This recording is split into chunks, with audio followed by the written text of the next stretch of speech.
इस वक्त बड़ी खबर आपको बता दें, इंटेलिया केस में जो बड़ी खबर आ रही है, मुंबई पुलिस के पूर्व कमिश्नर परमबीर सिंह ने गृह मंत्री अनिल देशमुख पर 100 करोड़ रुपए हर महीने वसूली का गंभीर आरोप लगाया है। परमबीर सिंह ने सीएम उद्धव ठाकरे को बाकायदा एक चिट्ठी लिखी है। उन्होंने आरोप लगाया कि अनिल देशमुख ने ही सचिन वाजे को वसूली के लिए कहा था।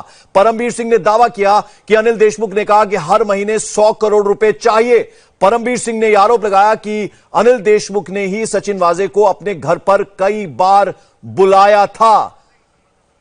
राजीव सिंह हमारे संवाददाता इस वक्त हमारे साथ। राजीव, बहुत बड़ी खबर।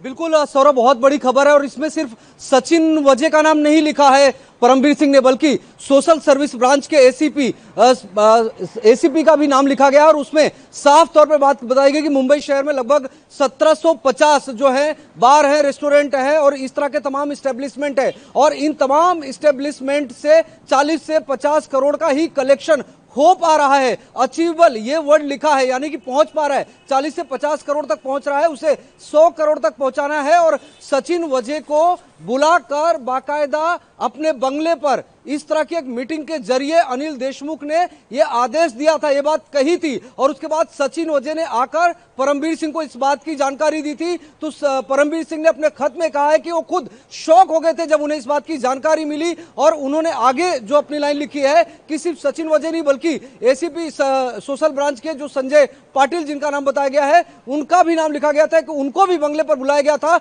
अब ये पूरा मामला जो है कहीं ना कहीं जो जिलेटिन कॉन्स्पिरेंसी थी जिसमें हम सिर्फ यह देख रहे थे कि आज सचिन वजे ही इसमें सबसे बड़ी कॉन्स्पिरेंसी का मास्टरमाइंड हो सकता है। अब क्या इस मामले को जिस तरह से आगे बढ़कर अब एक होम मिनिस्टर पर ही आरोप लग रहा है वो कहीं ना कहीं बहुत बड़ा सवाल खड़ा करता है कि क्या महाराष्ट्र सरकार के गृह मंत्री इस पूरी कॉन्स्पिरेंसी के हिस्सेदार थे। उन्होंने अपने ट्रांसफर भी सवाल खड़े किए हैं कि ये एडमिनिस्ट्रेटिव ट्रांसफर नहीं था, उनके ऊपर गलत आरोप लगाए गए, उन्होंने जो है सही तरीके से जांच करने के आदेश दिए थे लेकिन उसके बावजूद उन्हें इस पूरी कॉन्स्पिरेंसी में घसीटा गया, उनके ऊपर आरोप लगाया गया। उन्होंने अपने पुलिस कैरियर में कभी इस तरह के आरोपों को झेला नहीं, उनके ऊपर कभी इस तरह के आरोप नहीं लगे जिस तरह से एक्सटॉर्शन को लेकर सवाल उठाए जा रहे थे। तो परमबीर सिंह ने अपने सफाई भी पेश की है, जो खत उन्होंने मुख्यमंत्री को लिखा है और इसके अलावा साफ तौर पर सचिन वजे से संबंध रखने का आरोप लगा दिया गृह मंत्री अनिल देशमुख पर। यह सवाल सिर्फ पुलिस महकमे और गृह मंत्री तक नहीं है। और राजीव, इस चिट्ठी में कई और महत्वपूर्ण बातें भी हैं कि जो अनिल देशमुख है उन्होंने सचिन वजे को कई बार अपने घर पर भी बुलाया था, यह बात भी उस चिट्ठी में लिखी गई है।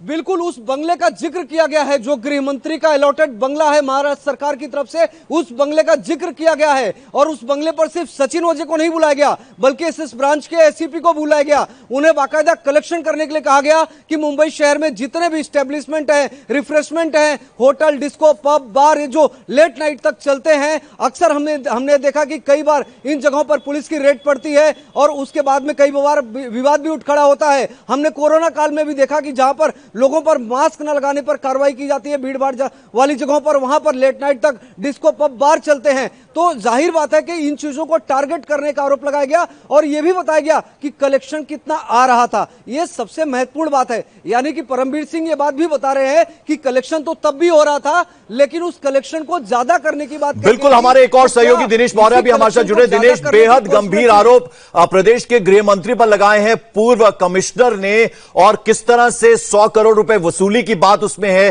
कई बार सचिन वजे को उन्होंने अपने घर पर बुलाया था और भी कई सारी बातें इस खत में लिखी गई हैं। क्या कुछ मालूम चल रहा है?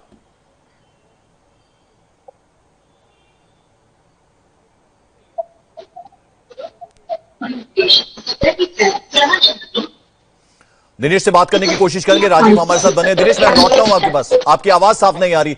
राजीव, और क्या कुछ बातें हैं इस खत में? देखिए, बहुत सी चौंकाने वाली बातें हैं इसमें। सबसे अहम बात है कि पूरी तरह से इसमें एक फंड कलेक्ट करने का आरोप लगाया गया है सौरभ, और उसके लिए जिम्मेदार होम मिनिस्टर को ठहराया गया है और उसमें उनका कहना है कि वो अपने बंगले पर बुलाते थे इन अधिकारियों को, उनसे मीटिंग करते थे, उन्हें स्पष्ट तौर पर यह दिशा निर्देश देते थे कि किस तरह से कितने बड़े लेवल पर यह फंड इकट्ठा करना है और उसके लिए उन्होंने उन अधिकारियों की नियुक्ति कर रखी थी। कौन कौन से अधिकारी हैं, उन अधिकारियों को लेकर जो है 300 होटल और बार, इसके अलावा इसमें एक जानकारी ये भी दी गई है कि 3 लाख पर इस्टेब्लिशमेंट, यानी कि एक इस्टेब्लिशमेंट से लगभग 3 लाख रुपए। आप सोच सकते हैं, अंदाजा लगा सकते हैं कि सौरभ ही इसमें एक लाइन लिखी गई। राजीव, मैं पंकज बोल रहा हूं। मैं आपसे यहां यह भी जानना चाहूंगा, अब इतना कुछ चिट्ठी में लिखा गया है और गृह मंत्री के ऊपर इस तरह के आरोप लगाए गए, तो बिना तथ्यों के तो उन्होंने ये चिट्ठी लिखी नहीं होगी, यानी बहुत सारे तथ्य उनके पास होंगे।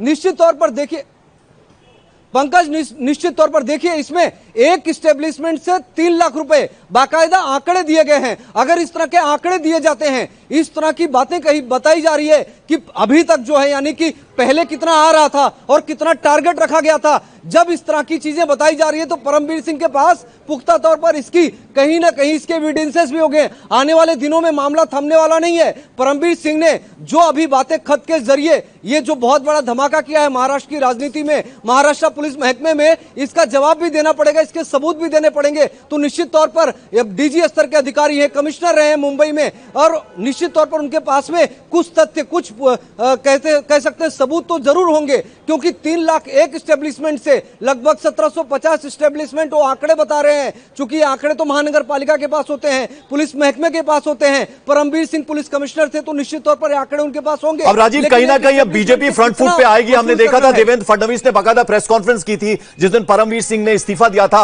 और अब देखने वाली बात होगी कि अगले कुछ पलों में, मिनटों में किस तरह से अब बीजेपी का रिएक्शन आता है।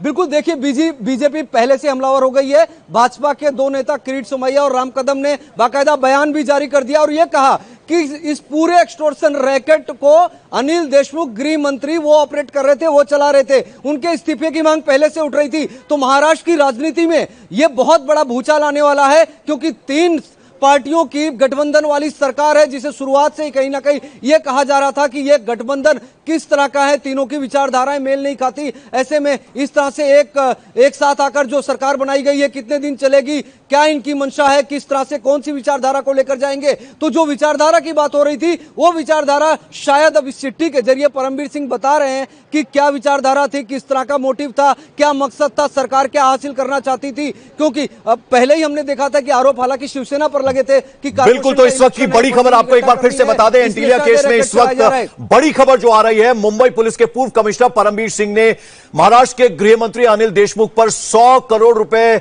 हर महीने वसूली का आरोप लगाया है। परमवीर सिंह ने सीएम उद्धव ठाकरे को बाकायदा एक चिट्ठी लिखकर ये तमाम बातें कही हैं। परमवीर सिंह ने यह आरोप लगाया कि अनिल देशमुख ने ही सचिन वाजे को वसूली के लिए कहा था। परमवीर सिंह ने यह भी दावा किया कि अनिल देशमुख ने कहा कि हर महीने 100 करोड़ रुपए चाहिए। परमवीर सिंह ने आरोप लगाया कि देशमुख ने ही सचिन वाजे को अपने घर पर कई बार बुलाया था। तो ये तमाम खुलासे जो उन्होंने चिट्ठी के जरिए किए, और ये चिट्ठी उन्होंने महाराष्ट्र के सीएम उद्धव ठाकरे को लिखी है। परमवीर सिंह, अभी कुछ दिन पहले ही उन्होंने उनका इस्तीफा ले लिया गया था, उनका ट्रांसफर करवा दिया गया था, और अब उसके बाद उन्होंने ये चिट्ठी लिखी है उद्धव ठाकरे को, महाराष्ट्र के सीएम को ये चिट्ठी लिखी है। राजीव हमारे साथ लगातार बने हुए। राजीव, अब देखना होगा कि किस तरह का रिएक्शन महाराष्ट्र सरकार की तरफ से आता है। देखिए, इसमें अनिल देशमुख ने एक ट्वीट करके इन तमाम आरोपों को झुठला दिया और ये कहा है कि परमवीर सिंह अपने बचाव में इस तरह का बयान दे रहे हैं। लेकिन देखिए, इस चिट्ठी में पंकज एक बात और है कि जो सुसाइड हुआ था एक सांसद का, उसको लेकर भी सवाल खड़े किए गए हैं कि किस तरह से उस सुसाइड मामले में, चूंकि मरीन ड्राइव पुलिस स्टेशन में एक एडीआर रजिस्टर्ड की गई थी, लेकिन एडीआर के बाद में पंकज इस पूरे मामले में एक एफआईआर रजिस्टर्ड की गई थी। और आज ही मेरी बात हुई थी, जो वहां के एडिशनल पुलिस कमिश्नर हैं, उन्होंने पुष्टि की थी, और इसके अलावा ज्वाइंट कमिश्नर उन्होंने पुष्टि की थी कि इस पूरे मामले में एक एसआईटी बना दी गई है। और इस पूरे मामले में एसआईटी बनाकर पहली बार एक एडीआर की जांच के लिए एक ज्वाइंट सीपी स्तर का अधिकारी सरकार की तरफ से नियुक्त किया गया है। अब सरकार कौन सी नियुक्त करती है? जिसके हाथ में गृह विभाग है, जिसके हाथ में होम मिनिस्ट्री है, क्योंकि एडीआर के मामलों में ज्यादा से ज्यादा एसीपी स्तर के अधिकारी जो होते हैं वो जांच करते हैं। और खुद अधिकारी से जब मेरी बात हुई तो उनका यह कहना था कि ये सिर्फ उन्हें जांच की जिम्मेदारी नहीं सौंपी गई, जो इन्वेस्टिगेशन में रहने वाले अधिकारी हैं उनको भी कौन कौन से अधिकारियों को शामिल करना है, कौन से कर्मचारियों को लेना है, वो भी सरकार तय कर रही है। वो हम नहीं तय कर रहे हैं, वो सिर्फ एसआईटी को लीड कर रहे हैं। तो जाहिर बात है कि सरकार की मंशा क्या थी। ये जो हमने दादरा नगर हवेली की सांसद थे मोहन डेलकर, जिनकी डेड बॉडी मिली थी मरीन ड्राइव में, उस मामले में भी परमवीर सिंह ने गृह मंत्री को और सरकार को कटघरे में खड़ा किया है। यह सिर्फ जिलेटिन वाला मामला, सचिन वजह की कॉन्स्पिरेसी वाले मामले में ही नहीं, बल्कि दो ऐसे मामले इस चिट्ठी में जो कहीं ना कहीं सरकार को, गृह मंत्री को, अनिल देशमुख को कटघरे में खड़ा कर रहे हैं। और अब आने वाले समय में महाराष्ट्र की राजनीति में एक बड़ा भूचाल जरूर देखने को मिलेगा, क्योंकि यह सिर्फ एक्सटॉर्शन रैकेट तक सीमित नहीं था, क्योंकि इस पूरे मामले में किस तरह से विपक्षी पार्टियों को फंसाने की साजिश की जा रही थी, किस तरह से जो व्यवसायी है, जिस तरह से, चाहे होटल व्यवसायी हो, चाहे अलग तरह के व्यवसायी हो, जिस तरह से एस्टेब्लिशमेंट है मुंबई शहर में देर रात तक चलते हैं, इन तमाम लोगों से एक्सटॉर्शन का एक रैकेट चलाया जा रहा था। हर एक एस्टेब्लिशमेंट से 3 लाख रुपए पर मंथ वसूली की जाएगी, इस तरह का एक टारगेट रखा गया था। और इसमें सचिन वजह अकेले मोहरा नहीं है, बल्कि सचिन वजह के अलावा एसएस ब्रांच के भी एक अधिकारी हैं। आपको यह भी बता दूं, मुझे मेरे सूत्रों ने कंफर्म किया है कि एसएस ब्रांच के उस अधिकारी को एटीएस ने भी पूछताछ के लिए बुलाया था, क्योंकि वो सचिन वजह के बहुत नजदीकी थे। उनका नाम भी इस लेटर में है, उनका नाम संजय पाटिल है, और परसों ही संजय पाटिल को एटीएस ने पूछताछ के लिए बुलाया था। और जो काला चौकी एटीएस दफ्तर है, वहां पर उनसे भी पूछताछ की गई थी, क्योंकि वो सचिन वजह के बहुत ज्यादा करीबी थे। तो क्या यह कह सकते हैं कि गृह मंत्री जो है अपने नजदीकी लोगों के जरिए एक पूरा एक्सटॉर्शन रैकेट चला रहे थे, और खुद कमिश्नर ये बात कह रहे हैं। राजीव, अब ऐसे में सवाल ये उठता है कि अनिल देशमुख को जवाब तो देना ही होगा, तो क्या उम्मीद की जा सकती कि वो कोई प्रेस कॉन्फ्रेंस करे, प्रेस से मुखातिब हो और अपनी तरफ से सफाई दे? क्योंकि अभी जिस तरह से आप बता रहे हैं कि उनकी तरफ से एक बयान आया है या फिर उन्होंने ट्वीट किया है, उन्होंने कहा कि ये सारी बातें झूठी हैं। बिल्कुल, देखिए, जवाब तो देना ही पड़ेगा, जवाब इस देश की जनता को देना पड़ेगा, जवाब मुंबई वासियों को देना पड़ेगा, महाराष्ट्र सरकार को देना पड़ेगा, क्योंकि जिस भरोसे के साथ में उन्होंने सरकार बनाई थी, जो बड़े बड़े दावे किए थे, वो तमाम चीजें तो जो है वो अपनी जगह है। लेकिन जो अभी स्थिति सामने आई है वो बेहद बेहद गंभीर आरोप लगे हैं। एक गृह मंत्री पर पुलिस अधिकारियों के साथ मिलकर अपने घर में, अपने बंगले में मीटिंग करके शहर में एक्सटॉर्शन रैकेट चलाने की बात आ रही है। बाकायदा आंकड़े जारी किए जा रहे हैं कि कितनी की वसूली होती थी, कितना टारगेट है, एक एस्टेब्लिशमेंट से कितना हासिल करना है, इस टीम में और कितने अधिकारियों को जोड़ा जा सकता है, वो कौन से सिलेक्टेड अधिकारी हो सकते हैं। यहां पर एक बात पंकज ये भी बता दूं कि जो मुंबई पुलिस का डिपार्टमेंट है एसएस ब्रांच, और दूसरा डिपार्टमेंट है सीआईयू, आमतौर पर पहले जो एस्टेब्लिशमेंट होते थे वहां पर रेड करती थी एसएस ब्रांच, जिसे सोशल सर्विस ब्रांच के नाम से जाना जाता है, हिंदी में समाज सेवा शाखा यहां पर उसको संबोधित करते हैं। पहले चलिए बने रहे राजीव हमारे साथ, हमारे एक और सहयोगी जयप्रकाश सिंह इस वक्त मुंबई से जुड़े। जयप्रकाश, बेहद चौंकाने वाला खुलासा, खत के जरिए परमवीर सिंह जो पूर्व कमिश्नर हैं, उन्होंने एक चिट्ठी लिखी है उद्धव ठाकरे को और गृह मंत्री अनिल देशमुख पर गंभीर आरोप लगाए। बिल्कुल पंकज, ये बहुत गंभीर आरोप है और इस बारे में हम लगातार कोशिश कर रहे हैं, इंडिया टीवी कोशिश कर रहा है परमवीर सिंह से बात करने की। जो मुंबई के पूर्व पुलिस कमिश्नर थे परमवीर सिंह को हमने कई मैसेज किए हैं, फोन करने की कोशिश की है, कोई जवाब आया नहीं है। लेकिन अनिल देशमुख जो होम मिनिस्टर है, उनका जवाब आ गया है। उन्होंने इन सारे आरोपों को सिरे से खारिज किया है। होम मिनिस्टर ने कहा है कि ये तमाम जो आरोप है वो गलत है, बेबुनियाद है, लेकिन जो आरोप है वो बहुत ज्यादा सीरियस है। ये आरोप ऐसे हैं कि अब तक मुंबई पुलिस का जो इतिहास रहा है, जितना कवरेज मैंने की है 25-26 सालों में, अब तक ऐसा गंभीर सनसनीखेज आरोप किसी भी पुलिस कमिश्नर का अपने होम मिनिस्टर के खिलाफ लगाते हुए नहीं देखा है। बिना किसी तथ्य के एक पुलिस कमिश्नर जो रह चुका है वो इस तरह की बात क्यों लिखेगा, क्यों कहेगा? तो जाहिर बात है उनके पास बहुत ठोस, बिल्कुल सही बात है, होंगे। बिल्कुल सही बात है और बहुत बड़ा तथ्य होगा। इसमें दो बड़ा इंपॉर्टेंट पॉइंट है। पहला पॉइंट उन्होंने ये बताया है कि जिस तरीके से होम मिनिस्टर अनिल देशमुख ने अपना बयान दिया मुंबई पुलिस को, उन्होंने कहा कि मुंबई पुलिस ने बहुत सारी गलतियां की हैं, पुलिस कमिश्नर ने गलतियां की हैं और जो गलती करेगा उसका तबादला होगा। इसको इन्होंने बहुत पर्सनल लिया है। इनका कहना है कि उन्होंने कोई गलती नहीं की है और पूरा आरोप मढ़ दिया है अनिल देशमुख पर। कहा है कि 100 करोड़ रुपए की जो फिरौती है उसके लिए यह पूरा सचिन वाजे का यह पूरा खेल करवाया गया है। सचिन वाजे को जिम्मेदारी दी गई थी और अनिल देशमुख ने जिम्मेदारी दी गई। सीधा सीधा पुलिस कमिश्नर का आरोप एक लेटर के जरिए है और ये लेटर उन्होंने किसी और को नहीं। मैं लौटता हूं जयप्रकाश आपके पास। मनोज कोटक साहब हमारे साथ बीजेपी सांसद इस वक्त जुड़ रहे हैं। मनोज कोटक साहब, क्या कहेंगे? बेहद गंभीर आरोप, अभी कुछ दिन पहले इस्तीफा हुआ है परमवीर सिंह का और आज उन्होंने गंभीर आरोप लगाए और वो भी प्रदेश के गृह मंत्री के ऊपर। क्या कहेंगे आप? मुझे लगता है कि पिछले बात कर रहा हूं कि राज्याश्रय के बिना ये हो नहीं सकता है और राज्याश्रय अगर अनिल देशमुख ने दिया है तो अनिल देशमुख है, क्योंकि परमवीर सिंह खुद सचिन वाजे के पीछे मास्टरमाइंड है, ऐसा आप अनिल देशमुख कह रहे हो। तब तक मुंबई और महाराष्ट्र की जनता को ये बातें पता नहीं चली थी, लेकिन यहाँ पे पुलिस महकमे में और जनता में सभी को मालूम है कि ये महाविकास आघाड़ी की सरकार इन अधिकारियों को पर्सनल एजेंडा के लिए उपयोग कर रही थी। और अब इसका पर्सनल एजेंडा है 200 करोड़ की फिरौतियां इन ऑफिसरों के माध्यम से जमा करना और मुंबई कर जनता को परेशान करना। इसके सिवा और कोई काम महाविकास आघाड़ी की भ्रष्ट सरकार ने नहीं किया है। अनिल देशमुख को जाना ही होगा और मुख्यमंत्री को इसका जवाब देना ही पड़ेगा। तो क्या आप क्या मांग करेंगे अब? दोनों का नार्को टेस्ट किया जाए, अनिल देशमुख का नार्को टेस्ट किया जाए, परमवीर सिंह का किया जाए, सचिन वाजे का किया जाए। जिस तरह की घटनाएं बनी है आपके सामने है। ये 8 पन्नों की चिट्ठी लिख के सारी बातों को मुख्यमंत्री तक ले गए। मुख्यमंत्री ने ये चिट्ठी मिलने के बाद क्या कार्रवाई की है ये महाराष्ट्र की जनता जानना चाहेगी और मुख्यमंत्री जवाबदेह है इस चीज की। नहीं तो अब ऐसे में आप क्या सिर्फ अनिल देशमुख का इस्तीफा मांगेंगे और आप कहेंगे कि आप ये भी कह रहे हैं कि उद्धव ठाकरे जो है इस पर सफाई दें? की जनता को जवाब देना पड़ेगा। अनिल देशमुख हो, परमवीर सिंह हो, सचिन वाजे हो, इन्होंने खंडनीबाजों की गैंग बना के रखी थी जो मुंबई के बिजनेसमैन, व्यापारी और इस तरह के लोगों को प्रताड़ित करके पैसे जमा करने का काम करते थे। तो आप क्या कह रहे हैं मनोज कोटक साहब की ये नेक्सस है, यानी इसमें पुलिस और सरकार दोनों आपस में उनकी मिलीभगत से ये हो रहा था? बिल्कुल, क्योंकि पुलिस के महकमे के एक अधिकारी ने सरकार के गृह मंत्री के ऊपर आरोप लगाए जिनके जिम्मे महाराष्ट्र की जनता की सुरक्षा है। उन्हीं के सिर पे 100 करोड़ की फिरौती मांगने का आरोप लगाया और मुख्यमंत्री इससे बच नहीं सकते इस बात। पर अभी अनिल देशमुख की तरफ से बयान आया, उन्होंने कहा है कि ये सब झूठ है, इसमें कहीं भी कोई सत्य नहीं है। मैंने कहा कि अनिल देशमुख और परमवीर सिंह दोनों का नार्को टेस्ट कराए, सच का सच, झूठ का झूठ सामने आ जाए। चलिए, बहुत बहुत शुक्रिया इंडिया टीवी से बात करने के लिए मनोज कोटक साहब। तो जयप्रकाश, जिस तरह से अब मनोज कोटक ये कह रहे हैं, वो ये कह रहे हैं कि ऐसे में अनिल देशमुख को इस्तीफा देना चाहिए और उद्धव ठाकरे को इसका जवाब देना चाहिए। तो अब सरकार पर बहुत ज्यादा प्रेशर है। देवेंद्र फडणवीस, जिस तरह से उन्होंने प्रेस कॉन्फ्रेंस की थी परमवीर सिंह के इस्तीफे के बाद, अब जाहिर बात है अब एकदम फ्रंट फुट पर आएगी बीजेपी इस पूरे मुद्दे को लेकर, क्योंकि बहुत ही गंभीर मामला है ये।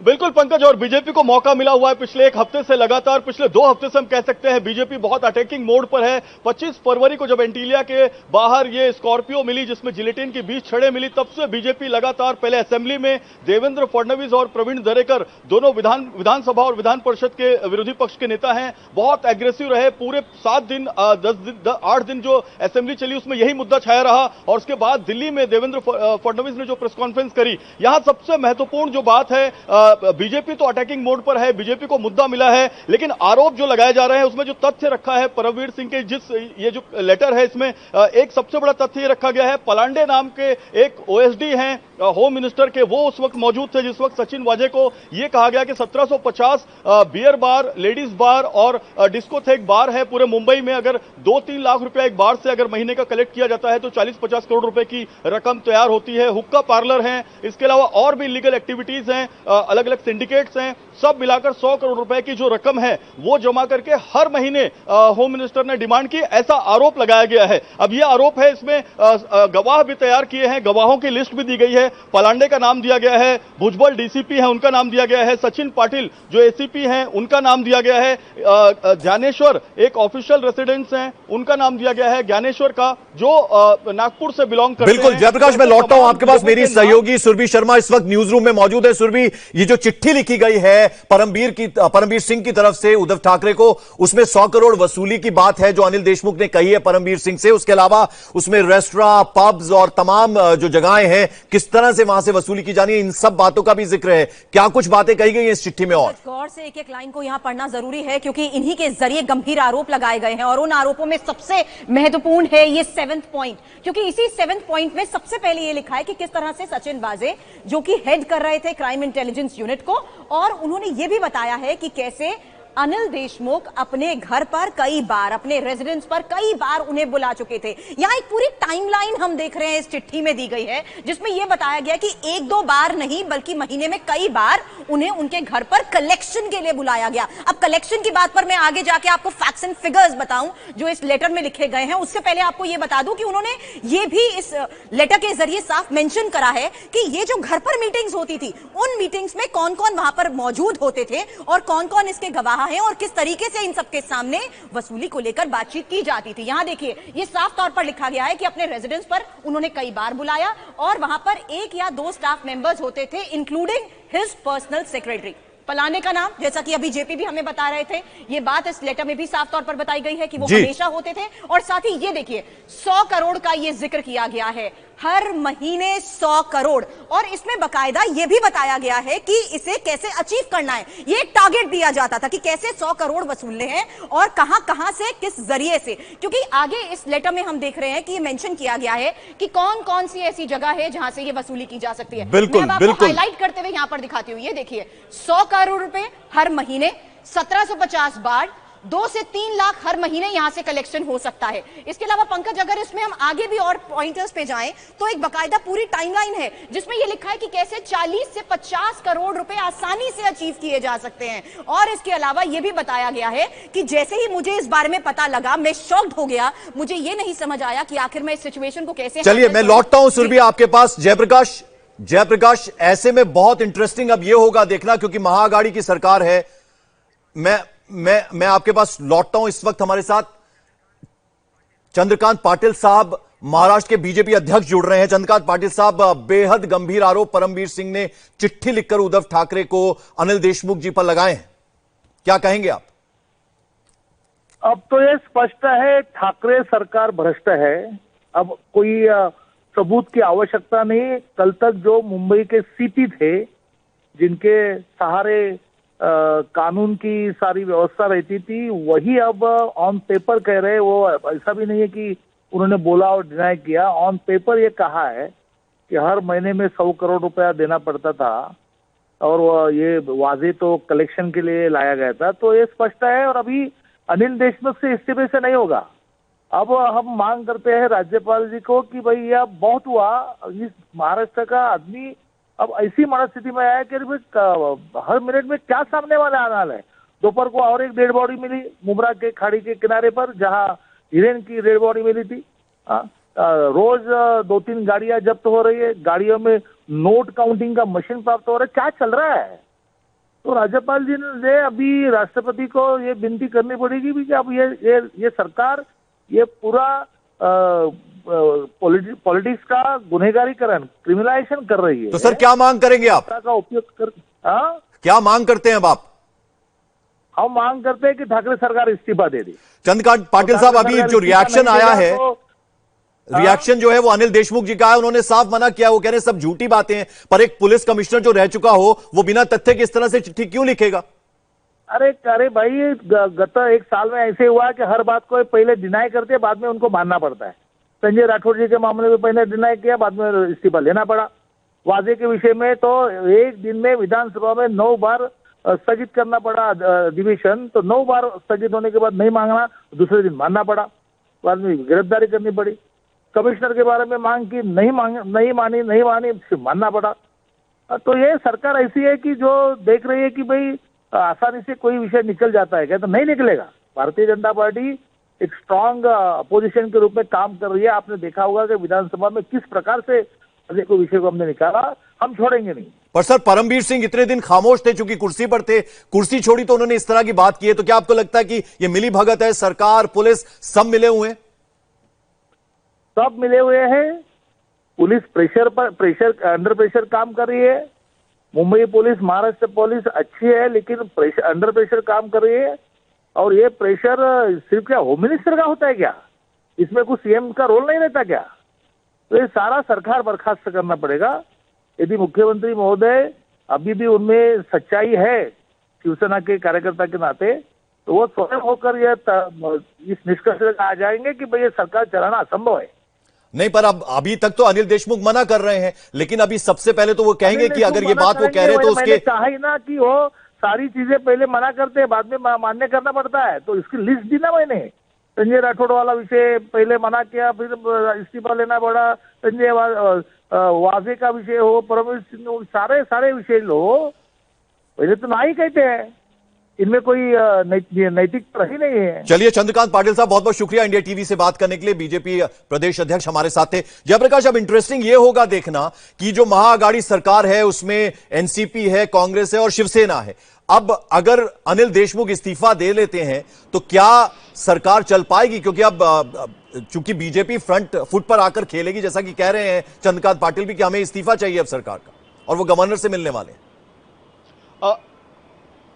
बिल्कुल पंकज, अगर आप पिछले हफ्ते भर का पूरा पॉलिटिकल गर्माहट देखेंगे अगर महाराष्ट्र की, मुंबई की राजनीति की, तो मुंबई से नागपुर, नागपुर से दिल्ली और दिल्ली से पुणे, लगातार ये जो पॉलिटिकल स्टेटमेंट्स हैं या पॉलिटिकल प्रेस कॉन्फ्रेंसेस है वो चलती रही। राष्ट्रवादी कांग्रेस पार्टी के पास होम मिनिस्ट्री है, इसलिए किसी भी तरीके से शरद पवार ये नहीं चाहते थे कि जो एनसीपी है उसकी क्रेडिबिलिटी कहीं खराब हो। कैडर जो है एनसीपी का गांव में बसता है, गांव में ये मैसेज जाए कि ये पार्टी जो है पैसे बना रही है, करप्शन कर रही है, क्योंकि उनके जो वोटर्स हैं, उनके जो कार्यकर्ता हैं वो बहुत ही कट्टर है पिछले 99 से, जब से एनसीपी फॉर्म हुई है। सबसे महत्वपूर्ण बात यह है कि 3 पार्टियां हैं, तीनों अलग अलग विचारधाराओं की है। शिवसेना की विचारधारा अलग है। शिवसेना सचिन वजह को स्टैंड करती रही, सचिन वजह को यह कहती रही कि वो ओसामा बिन लादेन नहीं है। असेंबली में खुद उद्धव ठाकरे ने यह बात कही, क्योंकि सचिन वजह पहले शिवसेना में रह चुके थे। एनसीपी नहीं चाहते थे कि सचिन वजह रहे, क्योंकि एनसीपी की क्रेडिबिलिटी होम मिनिस्ट्री की खराब हो रही थी। तो तीनों पार्टियों में कहीं ना कहीं अंतर कलह जरूर हो गई है, शीत युद्ध जरूर चल रहा है, जिसका फायदा बीजेपी उठा रही है और बीजेपी अटैकिंग मोड पर आ गई है। बीजेपी को पता है at the end of the day वो शिवसेना के साथ सरकार बनाने में सक्षम है, क्योंकि नंबर उनके पास है, नंबर विधायकों के उनके पास है। और अगर शिवसेना अपना क्लेम ऐसे लेती है कि वो इस दोनों पार्टियों के साथ सरकार नहीं चला सकती, क्योंकि ये बहुत बड़ा बवंडर है, बहुत बड़ा ये अटैक है एक एक्स पुलिस कमिश्नर का होम मिनिस्टर के अगेंस्ट में, कि 100 करोड़ रुपए महीने के उन्हें कमा कर देना है, एक्सटॉर्ट करके देना है मुंबई के अलग अलग इलीगल एक्टिविटी से। तो इसमें शिवसेना को एक बहुत बड़ा मौका मिल सकता है। अगर वो चाहे तो बीजेपी के साथ जा सकती है। यही बीजेपी की सबसे बड़ी मौका परस्ती है और वो चाह रही है कि ऐसा कुछ खेल हो जाए महाराष्ट्र में। बिल्कुल। और राजीव, कहीं ना कहीं मुंबई पुलिस की जो छवि है वो भी सीधे सीधे धूमिल होती है, क्योंकि परमबीर सिंह जब तक पुलिस कमिश्नर रहे वो खामोश रहे, और जैसे ही कुर्सी छीनी वो इतने वोकल हो गए, यानी अब चिट्ठी लिख डाली। तो कहीं ना कहीं मुंबई पुलिस की साख पर भी ये धब्बा लगता हुआ नजर आ रहा है ऐसे में। बिल्कुल, देखिए मुंबई पुलिस की साख पर तो धब्बा लग गया, और ऐसा धब्बा लगा है कि इतिहास में अगर हम पीछे जाकर देखें तो शायद ही कभी मुंबई पुलिस में ऐसी स्थिति आई हो कि एक इन्वेस्टिगेशन ऑफिसर जो है वो उसको जो है आरोपियों के कपड़े पहनाकर ले जाकर मुंबई पुलिस एक पॉश इलाके में क्राइम सीन रिक्रिएट करती है। और कल जब हमें सारी चीज़ें देख रहे थे, वहाँ पर सैकड़ों पुलिसकर्मी थे, उनके अंदर भी कहीं ना कहीं तनाव और सवाल जरूर थे कि आखिर मुंबई पुलिस की स्थिति क्या हो गई। एक दूसरी एजेंसी आकर और जो है वो पुलिस एक मुंबई शहर के पुलिस इंस्पेक्टर को लेकर क्राइम सीन रिक्रिएट करा रही है। इतनी बड़ी कॉन्स्पिरेंसी की बात है, तो मुंबई पुलिस का जो मोरल है वो तो गिर ही गया है। अभी इस चिट्ठी को अगर हम ध्यान से देखें तो इसमें एक चीज और बात सामने आई है कि ACP Sanjay Patil, SS branch, और डीसीपी जो कि इन्फोर्समेंट डीसीपी हैं, जिनके अंडर में एसएस ब्रांच आता है, राजू भुजबल, इन लोगों को भी होम मिनिस्टर ने अपने घर पर बुलाया था। सिर्फ सचिन वजह के लिए ऐसे ऑफिसर नहीं थे।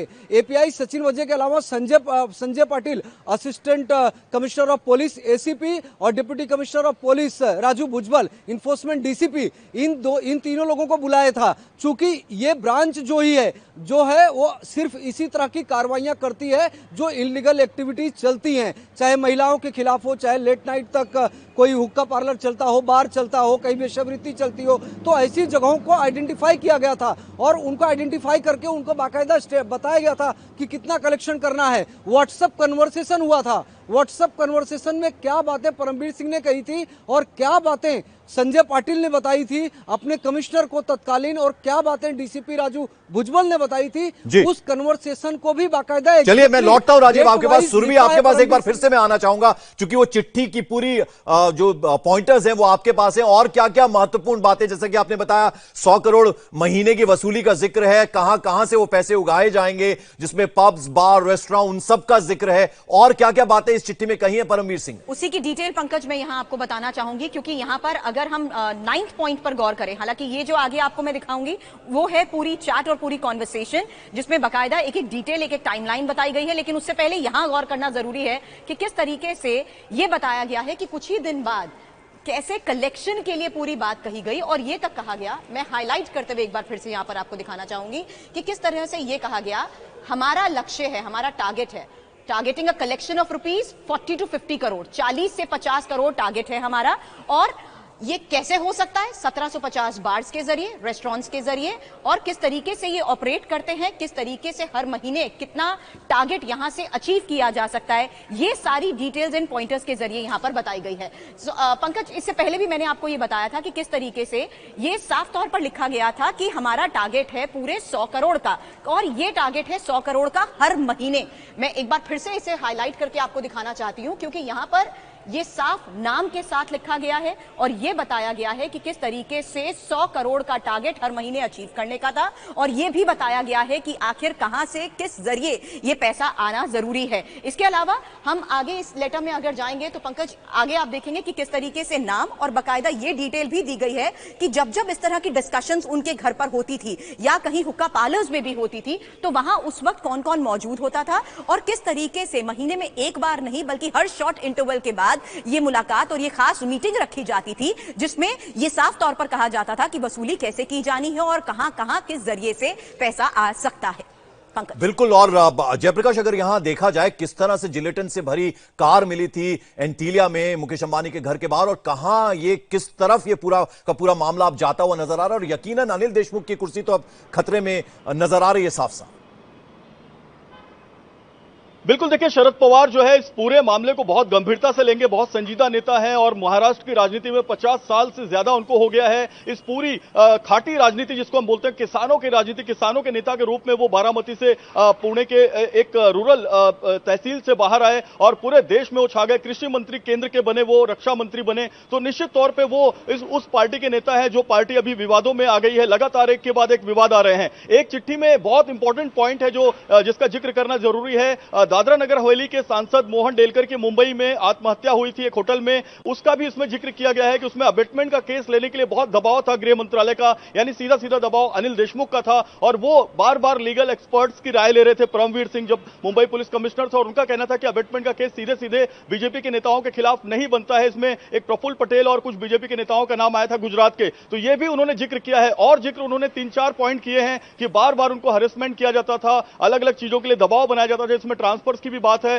जिसमें पैसे कलेक्शन की बात है। उन्होंने अपने एक एसीपी के व्हाट्सएप मैसेज का भी जिक्र किया हुआ है। तो पूरे एविडेंसेस के साथ में ये लेटर लिखा गया है और इसकी जांच होगी, निश्चित तौर पर जांच होगी। ब्रेन मैपिंग और जयप्रकाश, कहीं ना कहीं सवालों के घेरे में तो उद्धव ठाकरे भी आएंगे, क्योंकि मुखिया है प्रदेश के और इतना बड़ा रैकेट है, यानी 100 करोड़ उगाही का मामला है, वसूली का मामला है, और मुख्यमंत्री को इसका पता तक ना हो, जवाब देने के लिए उनके लिए भी मुश्किल होगा।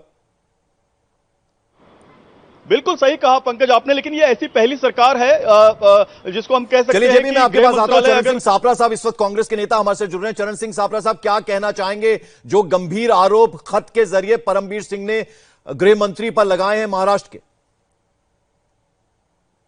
जी, प्राइमा फेसी यही दिख रहा है कि आरोप बहुत गंभीर हैं जो फॉर्मर पुलिस कमिश्नर ने लगाए हैं। मेरे ख्याल से इसमें और इंफॉर्मेशन इसमें इकट्ठी करनी पड़ेगी कि जो उन्होंने आरोप लगाए हैं वो किस तरह से वो सब्सटैंशिएट भी हो सकते हैं कि नहीं, कोई एविडेंस उसके हैं या नहीं है, या मात्र पत्र में ही आरोप हैं। सापरा साहब, जो पुलिस कमिश्नर रह चुका हो बिना तथ्यों के इस तरह की चिट्ठी तो नहीं लिखेगा?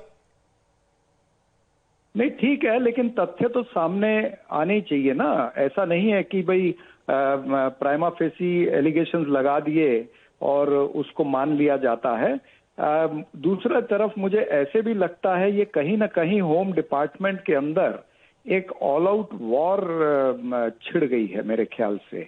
तो इसके ऊपर भी मेरे ख्याल से सरकार को ध्यान देना पड़ेगा कि ये क्या हुआ है, ये तमाम सारी चीजें, और इन्फॉर्मेशन आने के बाद में इसमें और बात की जा सकती है। सापरा साहब, 100 करोड़ रुपए महीना वसूली की बात अनिल देशमुख कर रहे हैं, इसका जिक्र किया है। आप सीधे सीधे चंद्रकांत पाटिल साहब से हम बात कर रहे थे, वो कह रहे थे कि हम गवर्नर से मिलने जा रहे हैं, सरकार को इस्तीफा देना चाहिए। देखिए, वो विपक्षी पार्टी है, चंद्रकांत पाटिल कुछ भी कह सकते हैं और विपक्ष के मतलब कोई लिमिट नहीं होती है, वो तो किसी भी तरह के बेपरवाह होकर के स्टेटमेंट दे सकते हैं। मेरे ख्याल से लोकतंत्र में उनको आजादी है और लोकतंत्र में जो प्रावधान है वो निश्चित रूप से कर सकते हैं। कांग्रेस पार्टी का क्या स्टैंड है, जरा ये क्लियर कर दीजिए सापरा साहब। देखिए, कांग्रेस पार्टी का स्टैंड, हमारे सीनियर लीडर जो कोऑर्डिनेशन कमेटी है वो इसके ऊपर चर्चा करेगी। ये मामला अभी कुछ समय पहले ही आया है, इस पर और इन्फॉर्मेशन गैदर की जा रही है और इस पर निश्चित रूप से महाराष्ट्र के हमारे जो सभी प्रमुख नेता है, इस पर चर्चा करेंगे और फिर हमारे केंद्र के नेतृत्व से भी बात होगी। एक आखिरी सवाल सापरा साहब, अगर ये सारा मामला सच्चा निकल जाता है, मान लीजिए वो तथ्य होते हैं जो बातें परमवीर सिंह ने लिखी है, तब कांग्रेस का क्या स्टैंड रहेगा, तब आप लोग क्या करेंगे? देखिए, ये हाइपोथेटिकल प्रश्न है। ये तो वही बात हुई कि चाची को मूछें होती तो चाचा कहलाती, इस पर अभी वक्तव्य नहीं किया जा सकेगा। चलिए, बहुत बहुत शुक्रिया इंडिया टीवी से बात करने के लिए चरणजीत सापरा, कांग्रेस के नेता हमारे साथ थे। और ये आप हलचल जो देख रहे हैं, इस वक्त भारी पुलिस का पहरा है। अनिल देशमुख जो गृह मंत्री हैं महाराष्ट्र सरकार में, उनके घर के बाहर की ये तस्वीरें हम आपको दिखा रहे हैं। जबरदस्त वहां पर पुलिस की तैनाती है। होम मिनिस्टर ने, जाहिर बात है वैसे भी रहती है, लेकिन अब देख रहे हैं काफी हलचल वहां पर नजर आ रही है, चूंकि अब मीडिया वहां पर पहुंचा होगा, जवाब देना होगा अनिल देशमुख को। हालांकि उन्होंने अभी तक जो उन्होंने बात कही है वो ये कही है कि ये सारे जो आरोप उन पर लग रहे हैं वो सरासर झूठे हैं। और ये आप तस्वीरें देख रहे हैं, गृहमंत्री का घर है, महाराष्ट्र के जो गृहमंत्री अनिल देशमुख, उनका घर है। अब देखना होगा कि जब वो कैमरा के सामने आते हैं तो क्या बोलते हैं। हालांकि अभी तक डिनायल उनकी तरफ से आया है। राजीव सिंह, जयप्रकाश सिंह, हमारे दोनों संवाददाता इस वक्त मुंबई से हमारे साथ हैं। जयप्रकाश, अभी मैं कांग्रेस के लीडर से बात कर रहा था, तो सब अपना पल्ला झाड़ रहे हैं, वो कह रहे हैं कि जब होगा तब देखेंगे। हालांकि बहुत मुश्किल होगा अब ये महाआघाड़ी सरकार के लिए, क्योंकि अब बीजेपी जो है पूरी तरह से अब दबाव में डालेगी इस पूरी सरकार को। बिल्कुल, देखिए पंकज, हमारी बात वहां पर छूट गई थी जब आपने चरण सिंह सप्रा को जोड़ा। अब मैं ये कह रहा था कि ये जो सरकार है महाविकास आघाड़ी, इसमें होम मिनिस्ट्री राष्ट्रवादी कांग्रेस के पार्टी के पास है, तो वो अपने मुखिया को रिपोर्ट करते हैं। होम मिनिस्टर जो है अनिल देशमुख सीधे उद्धव ठाकरे को कभी रिपोर्ट करते नहीं। हालांकि जो प्रोटोकॉल है वो मुख्यमंत्री को रिपोर्ट करने का है, तो कांग्रेस के जितने भी नेता हैं वो अपने अध्यक्ष को रिपोर्ट करते हैं। पहले बाला साहब थोरात थे, अब नाना पटोले हैं। तो ये एक यहाँ पर ट्रेंड है जिसका कहीं ना कहीं सरकार के अंदर खींचतान जो है देखी जाती है। हालांकि उद्धव ठाकरे बहुत विनम्र और बहुत ही सुलझे हुए टाइप के जो मुख्यमंत्री महाराष्ट्र में देखे गए, क्योंकि वो बहुत ज्यादा एग्रेसिव होते नहीं है किसी भी चीज को। पूरा कोरोना काल अगर हम देखें तो उद्धव ठाकरे कभी एग्रेसिव नहीं हुए। लेकिन अब उद्धव ठाकरे की जो शाख है, शिवसेना पार्टी की जो शाख है, जो बाला साहब ठाकरे ने महाराष्ट्र में 60 साल में बनाई, उसको कहीं ना कहीं उस पर भी आंच है। ये सिर्फ राष्ट्रवादी कांग्रेस पार्टी या होम मिनिस्ट्री की बात नहीं है, सिर्फ अनिल देशमुख के इस्तीफे की बात नहीं है, अब शरद पवार तक बात नहीं है। अब ये बात जो है पूरे महाविकास आघाड़ी के सभी नेताओं की क्रेडिबिलिटी की बात है कि एक मुंबई पुलिस का कमिश्नर, पूरे महाराष्ट्र में मुंबई पुलिस जो है वो सबसे हाई प्रोफाइल और एकदम क्रीम पोस्ट मानी जाती है, और उसके कमिश्नर ने अगर इतना गंभीर आरोप लगाया है, वो भी तथ्यों के साथ अलग अलग पॉइंटर बनाकर, व्हाट्सएप के मैसेजेस लेकर, जो गवाह जो सबूत हैं उनका नाम मेंशन करके अगर ये पूरा लेटर लिखा है, तो ये एक लेटर बम है। और ये लेटर बम कहीं ना कहीं, चलिए बने रहे आप हमारे साथ। जयप्रकाश सिंह, राजीव सिंह, सुरभि शर्मा हमारे साथ, हमारे तमाम सहयोगी इस वक्त जुड़े हुए। तो बता दें इस वक्त की बड़ी खबर, गृहमंत्री महाराष्ट्र के अनिल देशमुख, उनके ऊपर गंभीर आरोप लगाए हैं पूर्व पुलिस कमिश्नर मुंबई के परमवीर सिंह ने। उन्होंने कहा कि 100 करोड़ की वसूली के लिए कहा गया था, और सचिन वाजे जो है लगातार घर पर जा रहे थे अनिल देशमुख के।